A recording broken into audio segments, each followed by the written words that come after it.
paz do Senhor Jesus, que Deus te abençoe, te guarde, te proteja.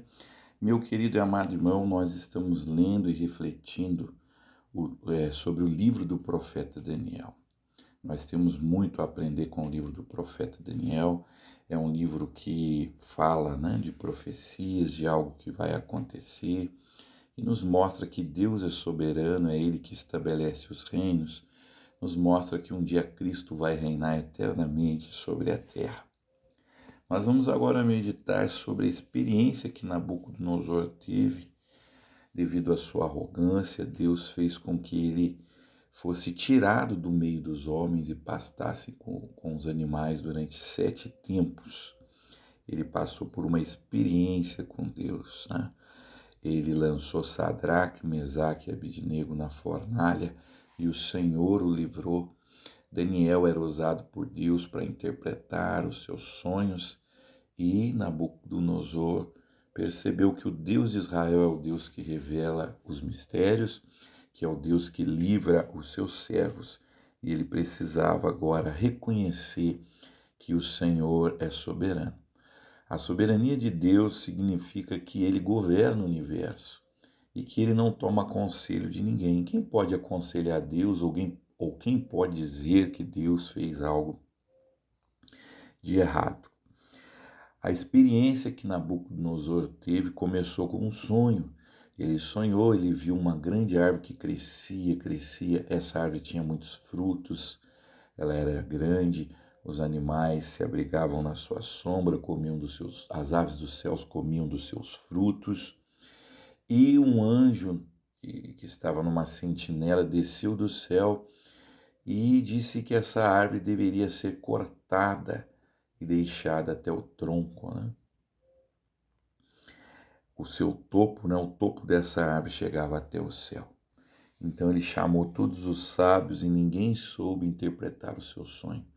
Mas ele chamou Daniel e Daniel interpretou o seu sonho. Vamos ler a interpretação de Daniel. Abra sua Bíblia comigo em Daniel, capítulo 4, a partir do versículo 19.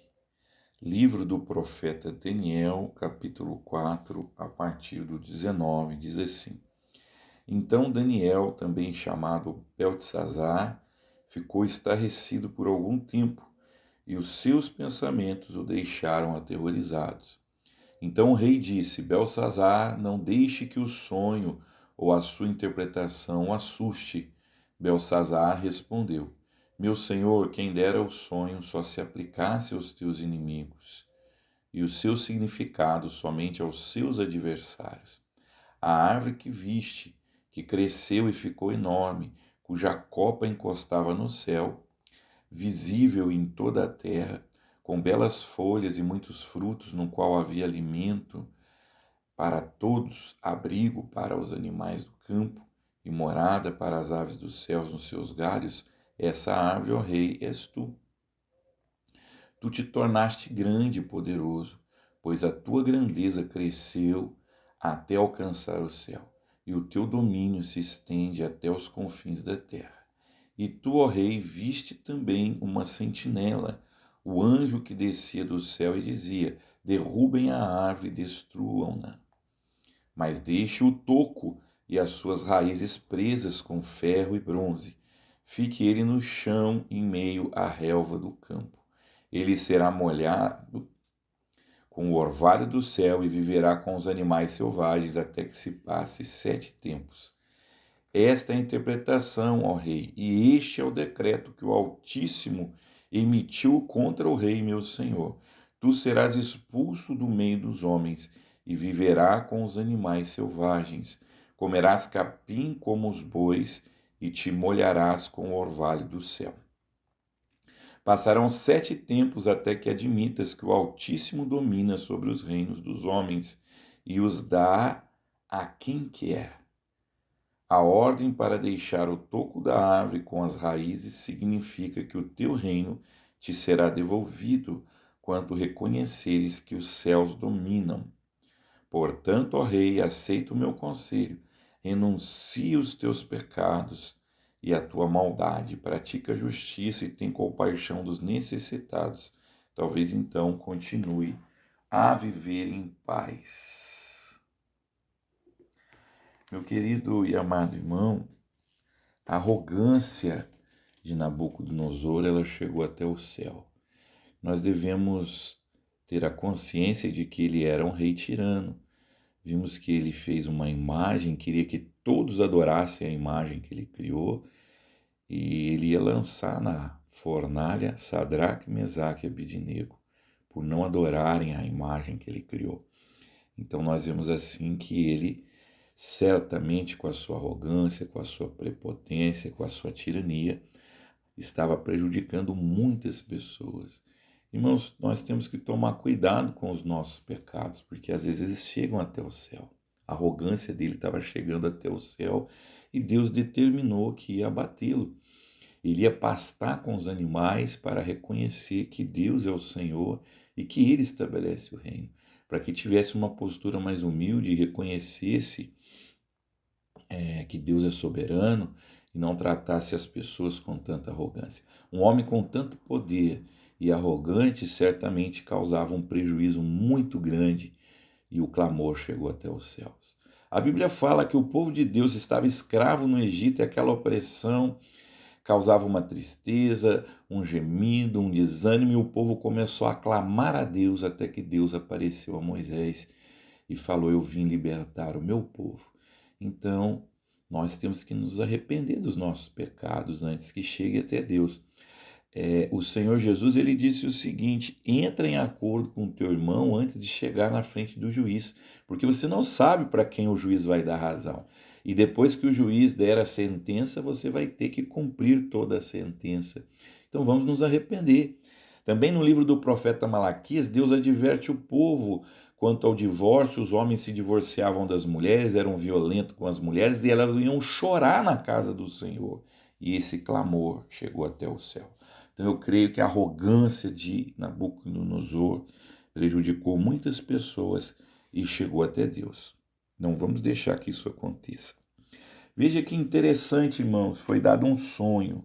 Os sonhos podem ser uma mensagem de Deus para você. Nós vemos que Maria, quando foi escolhida por Deus para carregar no seu ventre o Filho de Deus, ela teve um sonho, né? José interpretou o sonho do faraó, Deus revelando que viria 7 anos de fome na terra. Embora os sonhos possam ser revelações de Deus, não são todos os sonhos que são revelações de Deus. Eclesiastes, a Bíblia diz que do muito pensar vem o sonho. Então, às vezes, quando você está com um desejo forte de alguma coisa, você sonha com aquilo, né? Então, nesse caso, esse sonho não é uma revelação de Deus, mas é um desejo seu. Amém? Mas os sonhos podem ser revelações de Deus. Então, aqui Deus revelava o espírito, a alma, o pensamento de Nabucodonosor. Veja como Deus é misericordioso e bondoso. Deus, ele não fala o mal contra nós para que se cumpra. Na verdade, Deus quer o nosso bem. E foi dado a chance de Nabucodonosor se arrepender. Daniel falou para ele. Nós lemos aqui, olha, se você voltar à leitura, em Daniel 4:27 está escrito assim: Portanto, ó rei, aceita o meu conselho, renuncia os teus pecados e a tua maldade, pratica a justiça e tem compaixão dos necessitados. Talvez então continues a viver em paz. Ou seja, essa coisa ruim que Deus pretende fazer com você, se bem que não é ruim, né? Porque é um remédio. Mas o remédio às vezes é doloroso. Esse remédio doloroso que Deus quer te dar, ele pode não te dar se você se arrepender, se você pensar nos necessitados, nos pobres, se você se arrepender, se você mudar, se você não for mais arrogante. Mas ele não deu ouvido. Às vezes nós não damos ouvido à advertência de Deus. Deus é misericordioso, Deus não deseja o mal. Veja a história de Jonas, né? Ele foi a Nínive, trazendo o juízo que Deus ia destruir a cidade, mas eles se arrependeram e Deus não destruiu a cidade. Um pai, quando diz para o filho: filho, estuda, senão você vai ter um emprego ruim, ele não está sentenciando o filho a ter um emprego ruim. Ele está dizendo o que vai acontecer se ele não tomar a atitude correta. Então, se hoje Deus te repreende, seja humilde. Reconheça, se arrependa, mude de atitude para que o juízo não venha sobre a sua vida. Amém, meu querido irmão? Então Deus, ele não deseja que o mal aconteça na sua vida. Se arrependa antes que o juízo venha. E veja que interessante, ele foi pastar com os animais, cresceu, seus pelos cresceram. Não creio que houve uma transformação, ele virou um animal. Se você deixar a sua higiene pessoal, vamos pensar num ser humano do sexo masculino, a sua barba cresce desordenadamente, o seu cabelo, a sua unha. E se você começar a conviver com os animais, ele pastou com os bois, você certamente que vai se tornar uma figura bastante selvagem, né? Então foi isso que aconteceu com ele. E qual foi o resultado de tudo isso? O resultado de tudo isso foi que ele aprendeu a dar glória a Deus. O sofrimento às vezes é uma forma de Deus nos ensinar algo, Deus produzir arrependimento em nós. Eu me lembro que uma vez eu estava numa aula de ética, né? Estava falando de eutanásia, e eu coloquei a seguinte questão, né? Eutanásia significa a morte sem dor, ou você apressar a morte de alguém que está sofrendo para que ela não sofra. Olha, quem crê em Deus sabe que muitas vezes o sofrimento é usado por Deus para nos levar ao arrependimento, né? Então uma aluna se levantou e deu o testemunho do avô dela. Disse que o avô dela era uma pessoa ruim, chegava até a agredir a avó dela, nunca pedia perdão para as pessoas, muitas pessoas reclamavam das atitudes dele, mas ele não dava ouvido. Então ele ficou doente, perdeu a memória e chegou até não conseguir mais falar. Um dia ele recobrou a memória e começou a falar, e ele disse assim: eu lembro de tudo que eu fiz, e pediu perdão à sua esposa, perdão à família, pelo homem mau que ele foi. E ela disse o seguinte: olha, se o meu avô não tivesse passado essa enfermidade, eu tenho certeza que ele não pediria perdão para ninguém e não se arrependeria do mal que praticou. Então veja o efeito positivo e benéfico que essa questão teve na vida de Nabucodonosor. Olha, Deus ainda deu um ano para ele e ele continuou no seu pecado. Deus é grande, Deus é misericordioso. Às vezes as pessoas pensam: olha, mas não vai vir juízo, fulano está fazendo isso de errado. Olha, Deus está dando tempo, Deus é misericordioso. Pedro fala que muitos vão dizer no final dos tempos: cadê a vinda do Senhor? A gente está escutando falar desde que a gente é jovem. Eu fui criado em igreja, né? E a gente escuta falar: ó, Jesus está voltando e tal. E as pessoas: ah, mas está demorando, acho que não vem mais, né? E aí Pedro fala: olha, Deus retarda a sua vinda porque ele é misericordioso, porque ele quer que os homens se arrependam. Ele está dando chance para as pessoas, né? Então, olha só, Daniel 4, 28. Tudo isso aconteceu com o rei Nabucodonosor. 12 meses depois, quando o rei estava andando no terraço do palácio real da Babilônia, disse: acaso não é esta a grande Babilônia que eu construí como capital do meu reino, com o meu enorme poder e para a glória da minha majestade? As palavras ainda estavam nos seus lábios quando veio do céu uma voz que disse: é isto que está decretado quanto a você, rei Nabucodonosor. Sua autoridade real foi tirada. Você será expulso do meio dos animais, viverá do meio dos homens. Viverá com os animais selvagens e comerá capim como os bois. Passarão 7 tempos até que admita que o Altíssimo domina sobre os reinos dos homens e os dá a quem quer. A sentença sobre Nabucodonosor cumpriu-se imediatamente. Ele foi expulso do meio dos homens e passou a comer capim como os bois. Seu corpo molhou-se com o orvalho do céu, até que os seus cabelos e pelos cresceram como as penas da águia e as suas unhas como as garras das aves. Aqui é uma metáfora, né? Não que cresceu pena nele, é como se fosse pena de animais, né? E suas unhas ficou como uma garra de um animal. Ao fim daquele período, eu, Nabucodonosor, Levantei os olhos ao céu e percebi que o meu entendimento tinha voltado. Então invoquei o Altíssimo, honrei e glorifiquei aquele que vive para sempre. O seu domínio é um domínio eterno. O seu reino dura de geração em geração. Todos os povos da terra são como nada diante dele. E age como lhe agrada, com os exércitos dos céus e com os habitantes da terra. Ninguém é capaz de resistir à sua mão ou dizer: o que fizeste? Naquele momento voltou-me o entendimento, e eu recuperei a honra, a majestade e a glória do meu reino. Meus conselheiros e os nobres me procuraram, meu trono me foi restaurado, e minha grandeza veio a ser ainda maior. Agora eu, Nabucodonosor, louvo, exalto e glorifico o Rei dos céus, porque tudo o que ele faz é certo, e todos os seus caminhos são justos, e ele tem poder para humilhar aqueles que vivem com arrogância. Olha, irmãos, a Bíblia diz que Deus exalta o humilde e abate o soberbo. A Bíblia diz que antes da queda vem a altivez. Nossa natureza caída tem a mania de se engrandecer, de pensar que é mais do que é. Nós somos pó e cinza.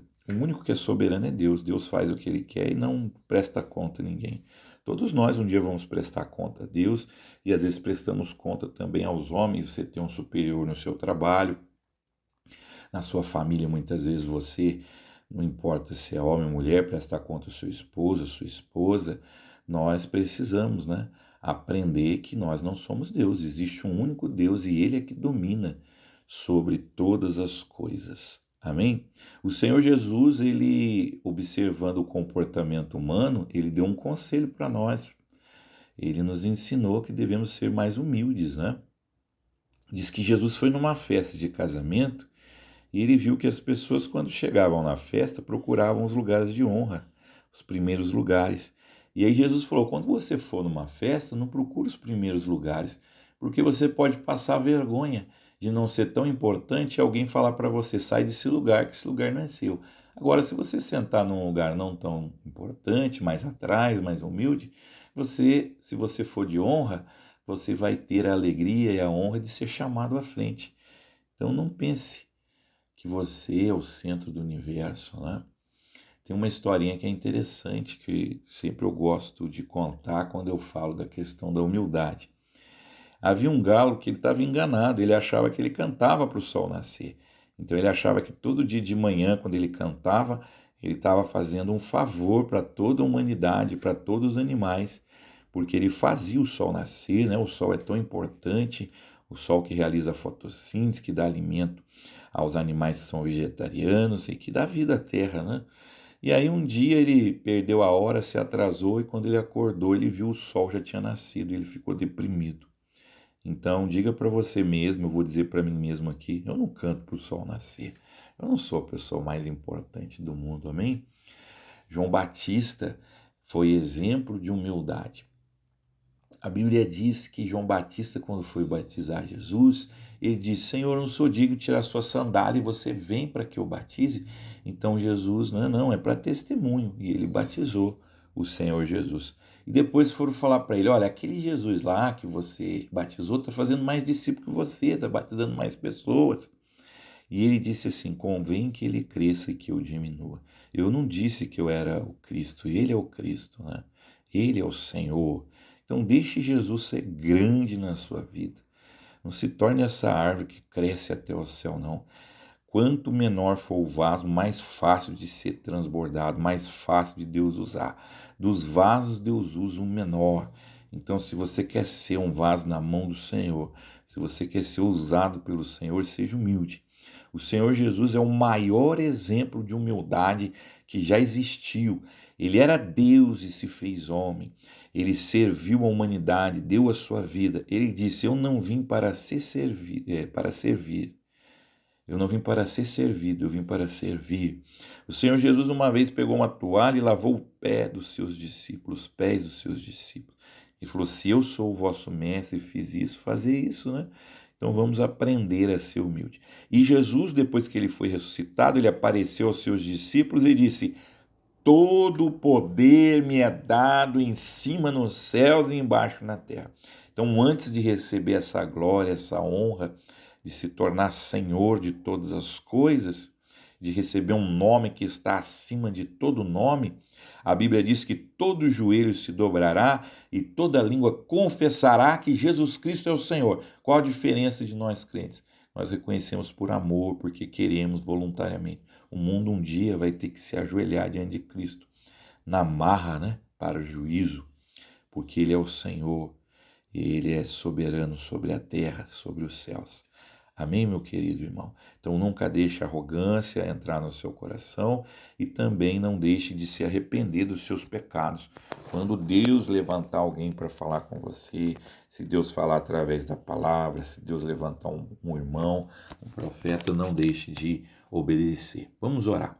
Senhor Deus, tem misericórdia de nós, perdoa os nossos pecados, afasta de nós a arrogância, dá-nos do teu espírito que é de mansidão, de humildade, de amor. É o que eu te peço, Pai, em nome de Jesus. Um abraço, que Deus te abençoe. Até o nosso próximo encontro. Vamos continuar falando do livro do profeta Daniel. Compartilhe, dê o seu like, para que nós possamos continuar falando do amor de Deus. Um abraço, que Deus te abençoe.